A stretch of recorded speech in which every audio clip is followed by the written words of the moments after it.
Eu vou mostrar para você aqui nesse vídeo, eu diria que esse 99% dos traders opera e acaba perdendo dinheiro, porque é um cenário criado justamente para induzir liquidez. Então fica comigo até o final, porque eu vou ser bem claro aqui nesse vídeo. Você vai sair desse vídeo aqui, na hora que você for operar, você já não vai mais cair nesse tipo de situação. Se você ainda não me segue lá no Instagram, eu te convido a me seguir, @ShotScalperTrades. Lá eu posto minhas operações, eu posto meu dia a dia. Então eu sou muito mais frequente, né? O YouTube, ultimamente, eu dei uma diminuída na frequência, mas lá no Instagram eu tô diariamente. E se você ainda não é inscrito aqui no canal, já se inscreve. Sempre que eu postar vídeo, você já recebe de primeira mão, né? Já ativa o sininho.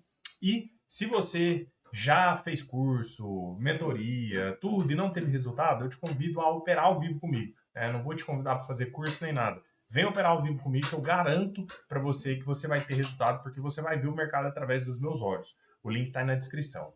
Vamos lá. O cenário hoje no índice mostrou justamente, né, essa condição de movimentação. O que acontece? O mercado, quando ele está em tendência, a gente percebe que ele vai fazendo topos e fundos ascendentes, igual esse movimento que eu tracei aqui. Ou quando ele está em tendência de baixa, ele vai fazendo topos e fundos descendentes. Muitas pessoas, quando o preço está em tendência, gostam de fazer o quê? Operar rompimento. Então o cara vem aqui, compra no rompimento do topo, né? Eu particularmente não gosto, mas rompeu, ele compra aqui. Sempre que o mercado vem ali no famoso pivô de alta, por exemplo, ele compra. E na tendência de baixa, mesma coisa. Rompeu o fundo, ele vende. Rompeu o fundo, ele vende. Só que o mercado, né, o preço em si, já manja esse tipo de movimento. E eu não gosto de operar isso daqui porque, assim, eu diria que 90% dos rompimentos eles acabam falhando. E às vezes o mercado ele ainda é malvado, né? Ele ainda quer criar indução de movimentação. Então ele começa a fazer o quê? Ele ensaia uma estrutura. Então, por exemplo, ele monta uma perna de alta aqui, corrige, aí às vezes ele rompe. Aí a pessoa, pô, o mercado começou a fazer o pivô de alta, vai começar a subir. E aí depois o que o mercado passa a fazer? Corrige, aí ele começa a fazer o famoso movimento de falsos rompimentos. Só que não satisfeito em fazer os falsos rompimentos, ele começa a fazer a maldade que eu quero mostrar, que é o alargamento. E é nesse alargamento aqui que muita gente se dá mal. Inclusive, muita gente que está comprando e vendendo, os dois lados. Então vamos lá, o cara que está comprando, ele acaba fazendo a compra no topo, né? E o mercado devolve, toma stop. E às vezes o mercado faz o falso rompimento, o cara pensa assim, pô, o mercado falhou o rompimento do topo, vou vender. E aí o preço volta a subir de novo, estopa ele e volta a cair. Hoje nós vimos um padrão semelhante com isso aqui no índice. Se a gente observar, o mercado ele abre um padrão de consolidação. Esse caixotinho aqui, ó, certo? Então, ele abre consolidado, deixa eu pôr ali um pouco mais grossa. E aí, o que que acontece? Nesse candle 13 aqui, ele tenta fazer o rompimento, vai lá em cima e volta. E ao mesmo tempo que ele não consegue romper, ele acaba atualizando a máxima do dia para essa região aqui. E se a gente observar, novamente, vou deixar um pouco mais grossa a linha, novamente o candle 16, ele tenta romper a máxima, renova a máxima do dia e volta a fechar dentro da região. Inclusive aqui nesse cenário aqui, ó, do 16 e 17, deu uma leitura de venda. Mas eu particularmente não quis assumir, a gente estava lá na sala ao vivo e eu desconsiderei essa leitura por dois motivos. Primeiro, que o preço ele já vinha fazendo alargamento desde a abertura, porque o candle 1 marcou o topo. Depois, o candle 3 violinou esse topo. Depois, o candle 5 violinou esse topo.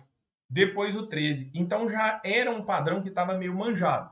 E também pela qualidade do gatilho, né? O gatilho ficou com muito pavio inferior. Mas seguindo o raciocínio, marcou topo aqui, depois ele vem, confirma, né, uma venda, aí observem que ele marca topo aqui de novo, e aí de novo na maldade, ó, vem, rompe a região, devolve, né, e aí faz o movimento de queda. E eu diria para vocês o seguinte, a maioria dos movimentos de alargamento sugere-se para a gente uma realização, tá? O que que é isso? Bom, a maioria desses movimentos que o mercado, por exemplo, ele está aqui, ó, rompe, devolve, rompe, devolve, rompe, devolve, ele dá um anúncio para a gente de uma possível realização, de que o mercado vai cair. Porque a gente percebe aqui uma certa fraqueza da ponta compradora em romper topo. Só que, ao mesmo tempo, muitas vezes esse movimento aqui ele é proposital.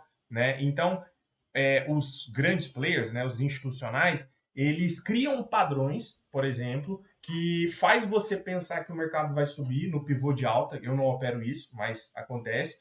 Ou então ele faz um falso rompimento, começa a deixar gatilho ali, induzindo mesmo as pessoas a acreditarem que vai cair, e aí ele volta a romper de novo, às vezes vai lá, violina a pessoa. Então, muitas vezes, quando eu percebo, porque você consegue identificar esse padrão, muitas vezes na abertura. Olha o que eu disse aqui para vocês. Você tinha topo no 1, depois o 3 rompeu, voltou, depois o 5 rompeu, voltou, depois você vê aqui, ó, o 13 rompeu, voltou, depois o 16 rompeu, voltou. Então você percebe que o mercado ele já vem desenhando esse padrão. Às vezes ele vem desenhando de levinho, sabe? Um rompimento, tipo assim, um alargamento B. Você tem às vezes um topo aqui, aí ele vem, agulha um pouquinho aqui, faz um pouquinho mais alto e devolve, faz um pouquinho mais alto e devolve. Só que tem outros que são bem expressivos, né? Ele marca a máxima, ele vai lá em cima, devolve, alargou, vai lá em cima e devolve, alargou. Então, assim, quando a gente percebe, né, esse tipo de padrão, eu particularmente sou bem cauteloso.